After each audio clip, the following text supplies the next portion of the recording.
Welcome back to Live Now from Fox. 6:57 here on the East Coast, so a few minutes shy from the top of the 7 o'clock hour when we like to share your top political headlines of the morning here on Live Now from Fox. Looking ahead today, Massachusetts Republicans will choose candidates to challenge U.S. Senator Elizabeth Warren and U.S. Representative Stephen Lynch in state primaries. The contest topped the list of federal, state, and local races that will be held across the Commonwealth. Well, joining us live this morning to further discuss this political news alert is political historian and analyst Rich Rubino. Rich, always a pleasure to talk politics with you. Good morning. Good morning. My pleasure. So look, you're the perfect person to speak to, well, honestly, if we're being real, all things politics, you're the perfect person, but specifically the Massachusetts primary, as you do live out in that area. What can voters expect today? What are some of those top things that will be on the ballot? There's not going to be much on the ballot. There is one. There is of the entire nine. There are 9 members of the House of Representatives.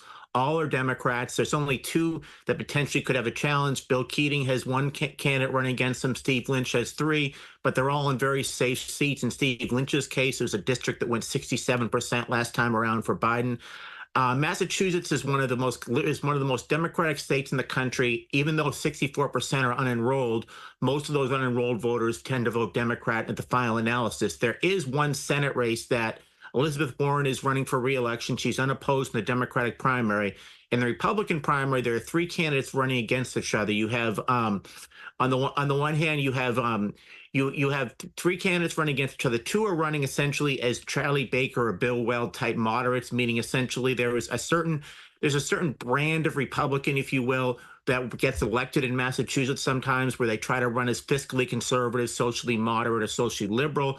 The problem is their first vote they're going to have is going to be for Senate Majority Leader, and they're going to have to say who they're going to vote for, which would likely be a Republican.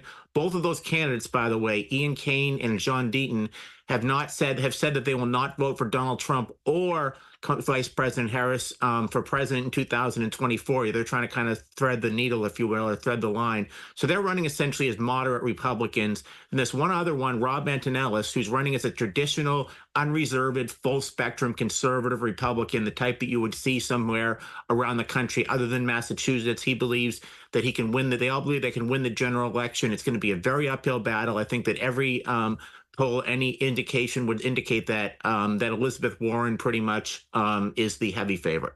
Well, Rich, thank you so much for that detailed breakdown. I want to ask you, as we look ahead to the presidential race, how important are today's primary races as it sets up the race to the White House? I don't think it's very important at all. I think Massachusetts is not going to garner much media attention whatsoever. Most of the media attention that actually Boston does receive is because New Hampshire is part of the Boston market. It's actually called the Boston-Manchester market. And Manchester, New Hampshire only has one actual television station, ABC affiliate WMUR. So accordingly, there's a lot of advertising on the Massachusetts airways, but it's not to try to galvanize voters in Massachusetts. Democrats know they're going to win the state. Republicans know the Democrats are going to win the state. So consequently, there's really not much actual action. We do have a lot of Massachusetts volunteers often going up to New Hampshire and campaigning, assuming New Hampshire is going to be a swing state. There's some argument this time around that perhaps New Hampshire, which hasn't gone for a Republican since George W. Bush, that perhaps New Hampshire might actually this time around that New Hampshire might not be a swing state. So consequently, some are advising that they that those working for the campaign go to a state like Pennsylvania, which is really a critically important state for Republicans this time around. But New Hampshire's kind of right on the precipice of being a swing state. It's kind of right where Florida is, for example, right now. Rich, always a pleasure to talk politics with you here on Live Now. Thank you so much for joining us. Anything else you'd like to add about politics? Again, a lot of eyes on that presidential race this year. I will just add this one thing about Massachusetts, because if you look at the history, Bill Weld gets elected governor of Massachusetts in 1990 by running as a social moderate. He's succeeded by Paul Cellucci. Massachusetts, if you go back to 1990, from 1990 through 2020 through 2023, has had all Republican governors with the exception of Deval Patrick, a Democrat. How do they do that? It's a simple formula. You run as a social moderate, distance yourself from the national party, and say that the other party simply has overwhelming lopsided majorities in both houses in both houses of the General Assembly of the legislature, if you will. So therefore, you don't really have that much power. So you're just going to be a check on the other party. That tends to work when Republicans tend to run as national Republicans, as did Jeff Deal, who ran for the renomination last time around. They tend to alienate a lot of those moderate independent voters, and they tend to lose. But that's generally